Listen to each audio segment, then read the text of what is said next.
అమ్ముతారంటే దశాబ్దాల తరబడి ఇలాంటి అవినీతి చక్రవర్తులు వాళ్ళ నాన్న భాస్కర్ రెడ్డి పౌర సరఫరాల శాఖ చైర్మనా, వాళ్ళ అన్న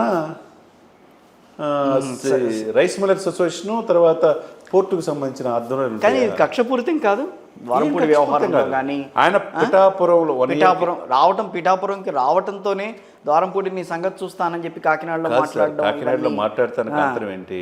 1 మంత్ క్రితం నువ్వు చివరికి కాకినాడ కేంద్రంగా అడ్డగా పేదల బియ్యం, నిరుపేదల బియ్యాన్ని అక్రమంగా సరఫరా చేస్తున్నావు. నిన్ను డిటి నాయక్ ట్రీట్మెంట్ ఇవ్వకపోతే, ఒకప్పుడు డిటి నాయక్ అనే వ్యక్తి వాళ్ళ నాన్నని ఇట్లనే ట్రీట్మెంట్ ఇచ్చాడు, ఇవ్వకపోతే నేను పవన్ కళ్యాణ్ కాదన్నాడు. తప్పే ఉంది? నీ డబ్బు న్యాయంగా సంపాదించు, 1000 కోట్లకు అక్రమార్జన తీసుకుంటా, చివరికి నీవు అక్రమంగా 3 అంతస్తుల బిల్డింగ్లు కట్టుకుంటా, ఎక్కడ కనపడితే అక్కడ స్థలాలు కబ్జా చేస్తూ ఉంటే చూసి చూడటానికి ఆయన పవన్ కళ్యాణ్ అక్కడ ఉంది. ఇప్పుడు 159 కోట్ల విలువ చేస్తే బియ్యం, పేద ప్రజల బియ్యాన్ని వీళ్ళ యొక్క బినామీలతో నిల్వ ఉంచుతారంటే అక్రమంగా, ఎంత దారుణం అండి. 151 పాయింట్లు. ఆ పాయింట్లో అయితే మాత్రం నిజమే, దాన్ని వెలికి తీయటం, వ్యవహారం అంతా బయటికి తీసుకొచ్చి అసలు ఎవరు బాధ్యులు అనే విషయం మీద చేయటం. బట్ చూసే రకంగా ఎట్లా ఉంటుందంటే, సో దిగాడు, కక్షపూరితంగా వ్యవహరిస్తున్నారన్న మాటలు బయటకు వస్తున్నాయి. దానికి కొంత అసలు సమాధానం ఇచ్చుకోవాల్సిన పరిస్థితి కూడా. దాని గురించి యాజ్ ఎ లామెన్గా నేను చెప్తాను ఏంటంటే, చాలా సమయస్ఫూర్తితో ఉన్నాడు, ఎక్కడ కక్షపూర్తి ధోరణి ఆయనలో లేదు, ఆవేశం లేదు, ఆలోచనతో వెళ్తున్నాడు.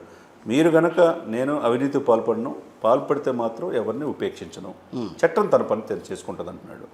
ఇప్పుడు అదేవిధంగా పౌర సరఫరాల శాఖ మంత్రిగా ఛార్జ్ తీసుకున్న తర్వాత మనోహర్ గారు కూడా 151 చెక్ పాయింట్స్లో కూడా చెకింగ్ చేశారు. ఈరోజు 34,000 మెట్రిక్ టన్నులు పేదవాళ్ళ బియ్యం అంటే అది ఎంత దేశద్రోహం అండి. పరిపాలన ఇచ్చారు, నన్ను గేట్ దాటనివ్వన్నారు, నన్ను అసెంబ్లీలో కూర్చోబెట్టారు, ఉప ముఖ్యమంత్రి హోదా ఇచ్చారు. మీరు కనీసం 11 మంది ఇచ్చినప్పుడు కనీసం మీరు లేకుండా పారిపోవటం ఏంటని అడిగిందని సమాధానం చెప్పాలి కదా.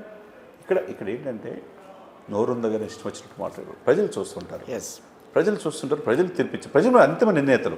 ఇప్పుడు ఓడిపోయినప్పుడు ఫీల్డ్లోకి వెళ్ళండి, మీకు వయసు ఉంది, నేను తప్పు జరిగింది, మేము రెక్టిఫై చేసుకుంటాం. రామరశాస్త్రం వెళ్తానంటున్నట్టు ఆయన సంక్షేమం మాటన వీళ్ళు అభివృద్ధి మర్చిపోయారు సార్.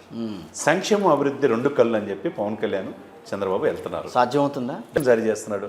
ఎక్కడ కూడా జనసేన టీడీపీ కలిసి వెళ్ళాలి, ఎక్కడ విభేదాలు పెట్టుకోవద్దు అన్నాడు. ఈరోజు ఎక్కడైనా ఒక ఇన్సిడెంట్ జరిగింది చూసారా? లేదు. కానీ ఇదే చిన్నవి అయితే జరుగుతున్నాయి, కానీ ఇదే రాబోయే 5 సంవత్సరాలు కాదు, పవన్ కళ్యాణ్ కళ్ళగన్నట్టుగా దశాబ్దం పాటు మీరు గుండెల్లో పెట్టుకునేటట్టుగా మేము పరిపాలిస్తాం అనే మాట భరోసా ఇస్తున్నారు. కాబట్టి మంచి పరిపాలన అందించగలరు. పిఠాపురం తాలూకా అని చెప్పి బళ్ళు మీద రాసుకునే పరిస్థితి నుంచి ఈ రోజున ఆయన ఉప ముఖ్యమంత్రిగా పరిణితి చెందిన తీరు లేట్ అవ్వచ్చు 10 రోజులు, కానీ 15 రోజుల తర్వాత నియోజకవర్గానికి వెళ్ళాడు. 3 రోజులు ఉన్నాడు, చాలా పక్క ప్రణాళికతో వెళ్ళాడు. చాలామంది విమర్శించారు, ఇక్కడ గెలవంగానే వెళ్ళిపోతాడు, అసలు పిఠాపురం కనిపించరాని అన్నారు. 3.5 ఎకరాలు తీసుకొని డాక్యుమెంట్ కూడా చూపించాడు. 2 ఎకరాల పార్టీ ఆఫీసు, మిగతా 1.5 ఎకరం నేను ఉండడానికి అన్నాడు. నాదే శాశ్వత చిరునామా అని చెప్పి అన్నాడు. మీ సాక్షిగా ప్రమాణం చేస్తాను, అసెంబ్లీలో చేయటమే కాకుండా పిఠాపురం ప్రజల సాక్షిగా ప్రమాణం చేశాడు, నేను 1 రూపాయికి అవినీతి పాల్పడను, పిఠాపురం అభివృద్ధి దేశంలో పిఠాపురం ఆదర్శంగా తీసుకున్నట్టు చేస్తాడు. ఉప్పాడ బీచ్ వెళ్ళాడు ఒకరోజు, ఆ బీచ్ని ఎందుకు కోత గురవుతుందని చెప్పేసి దాని మీద మెరైన్ ఎక్స్పర్ట్స్ని కూడా పిలిపించాడు, అటవీ శాఖ అధికారులు పిలిపించాడు. కలెక్టర్ 3 రోజులు ఆశ్రాంతం తన పక్కనే ఉన్నాడు. కలెక్టర్ అయితే అండి మీలాంటి వ్యక్తితో పనిచేయటం చాలా ఆనందంగా ఉందన్నాడు. అంటే చూడండి, అధికారులు కూడా విపులంగా ఒక సబ్జెక్ట్ వస్తే దాని మీద గంటల తరబడి స్టడీ చేస్తున్నాడు. స్టడీ చేయిందే సంతకం పెడతలా. అది పరిపాలన అంటే. పరిపాలన మీద చిత్తశుద్ధి అంటే అదే. ఈరోజు పిఠాపురం ఎమ్మెల్యే కాకుండా ఉభయ రాష్ట్రాలు కాకుండా ఈ రాష్ట్రానికి ఆంధ్రప్రదేశ్లో 1 నెలలోనే ఇంత మంచి పరిపాలన ఇచ్చాడంటే, ఇంకొకటి మీరు సమర్థవంతమైన కృష్ణతేజ లాంటి ఆల్ ఇండియా 66 ర్యాంక్ తీసుకొచ్చిన వ్యక్తి కేరళ నుంచి డిప్యూటేషన్ మీద ఇక్కడ ఆయన సెక్రటరీగా తీసుకుంటాడు. అంత ప్రేమ ఏంటి ఆయన మీద? ప్రేమనేం కాదు, అంటే తనకి ఒక జాగ్రఫీ మీద అవగాహన. All India first rank geography మీద. ఆపరేషన్ కుక్కునాడని కేరళలో 2.5 లక్షల మంది వరద బాధితుల్ని క్షేమంగా తీసుకొచ్చాడు. ప్రకృతికి విధ్వంసం గురి చేస్తున్న ఒక కంపెనీకి, ఇంటర్నేషనల్ కంపెనీకి ఆ విల్లాస్ మొత్తం కూడా ధ్వంసం చేశాడు. 500 కోట్ల రూపాయలు విలువ చేశాడు. మత్స్యకారులకు మేలు చేశాడు. చదువుకుంది కూడా హైదరాబాద్ ఏట, చిలకలూరుపేటలో అతను పుట్టాడు. హైదరాబాద్లో చదువుకున్నాడు. కృపాదానం గారు లాంటి పబ్లిక్ అడ్మినిస్ట్రేషన్లో పరిణితి చెందిన వ్యక్తి దగ్గర కోచింగ్ తీసుకొని జాగ్రఫీ మీద అవగాహనతో ఈ రోజున కేరళనే కాకుండా దేశవ్యాప్తంగా ఒక యంగ్స్టర్ ఇంత పరిపాలన చేయగలరు కలెక్టర్ అనేది చూపించాడు. ఆ వ్యక్తిని డిప్యూటేషన్ మీద అడగటం, చంద్రబాబు నాయుడు గారు లెటర్ పెడతాం, మేబీ ఈ వీక్లోనే ఆయన ఛార్జ్ తీసుకుంటాడని తెలుసు. ఇక మీద దీంతో పాటు అటవుల మీద నిపుణులైన వ్యక్తిని ఒక ఓఎస్టీగా ఒక ఆయన తీసుకున్నాడు. అవును. ఇంకొకరు గ్రామీణాభివృద్ధి మీద ఇంకొక ఆయన ఓఎస్టీగా, ఎందుకంటే డిప్యూటీ సీఎంగా పలు శాఖలు ఉంటాయి కాబట్టి అవును, ఆయన 2-3 ఓఎస్టీని చేసుకోవచ్చు, ఒక సెక్రటరీగా తీసుకోవచ్చు అనమాట. ఇలాంటి ఇది మీద ముందుకెళ్తాం అనేది మనం ప్రశంసించాలి. ఇంకోటి ఇక్కడ సమీక్షా సమావేశాలు దాదాపు గంటల పాటు సమీక్షా సమావేశాలు జరిగినాయి. ఛార్జీ తీసుకున్న నెక్స్ట్ డేనే అంతసేపు సమీక్షా సమావేశాలు నిర్వహించారు. ఏంటబ్బా ఏంటి అంత ఏం మాట్లాడారని అంటే తర్వాత బయటకు వచ్చిన అధికారులు చెప్పారు, విషయ అవగాహన ఎంత ఉందో ఆయనకి అనేది ఆ మీటింగ్స్లోనే తెలిసిందండి. ప్రతి సబ్జెక్ట్ గురించి మేము మమ్మల్ని క్వశ్చన్లు వేయటం, మేము దానికి ఆన్సర్ ఇచ్చుకునేటప్పుడు కొంచెం తడబడాల్సి వచ్చింది, మాకు కొంత అవగాహన లేని పరిస్థితులు. బట్ అంటే మేము చూసిన మా సర్వీస్లో మేము చూసిన వాళ్ళు కొంతమంది వాళ్ళు మాట్లాడుతూ, మా సర్వీస్లో మేము చూసిన వాళ్ళని అంత అవగాహన ఉన్న వాళ్ళని మేము ఎవరిని చూడలేదండి అంత ఇదిగా అని అన్నారు. కరెక్టే. కొంతమంది 2-3 ముఖ్యమంత్రుల దగ్గర పనిచేసిన వాళ్ళు ఉంటారు. అదే ఉంటారు కదా, అందుకని అంటున్నాను. ఆయన సమర్థిస్తున్నారు వాళ్ళు కూడా. పంచాయతీరాజ్కి సంబంధించే చాలామంది మాట్లాడారు. ఎస్ పంచాయతీరాజ్ అండి. పంచాయతీలు పట్టుకొమ్మలాగా ఉండాలి. ఆ పంచాయతీలు సర్వతోముఖ అభివృద్ధి ఉంటే ఆ గ్రామాలు బాగుపడతాయి. అవును. ఆ సర్పంచ్కి అధికారాలు ఇవ్వాలి.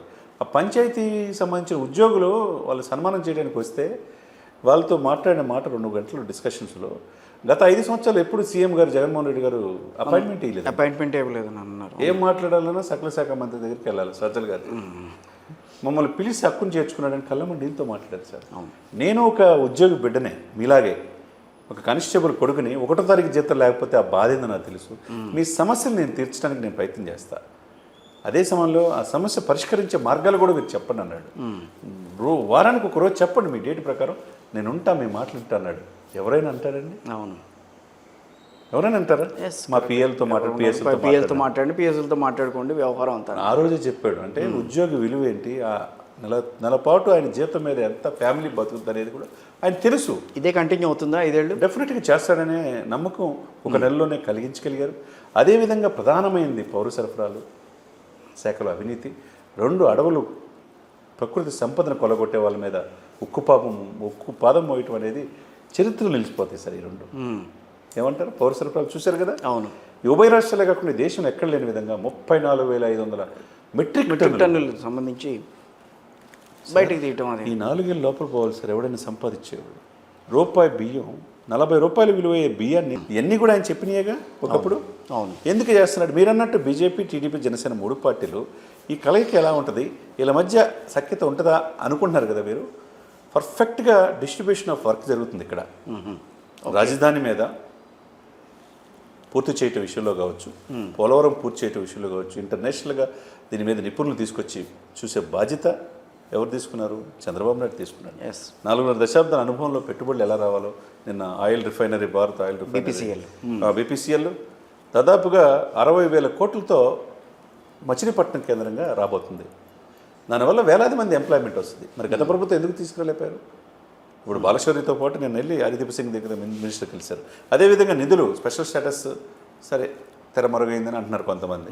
స్పెషల్ స్టేటస్ ఇవ్వకపోయినా స్పెషల్ ప్యాకేజ్ అని ఇవ్వమని వాజ్పేయి లడ్డు అన్నారు. సరే ఇవన్నీ పక్కన పెడితే స్పెషల్ ప్యాకేజ్ ఇవ్వమని అవతల బీహార్ నితీష్ కుమార్ అడుగుతున్నారు. బుందేల్ఖండ్ ప్యాకేజ్ ఉంది. ఇవ్వాల్సిన బాధ్యత ప్రాంతీయ పార్టీల మీద డిపెండ్ అయ్యే సెంట్రల్ ఉంది కాబట్టి ఇప్పుడు మోదీ గారు ఇస్తారు, ఎక్కువ నిధులు ఇవ్వమన్నారు. తర్వాత అమిత్ షా దగ్గరికి వెళ్ళారు.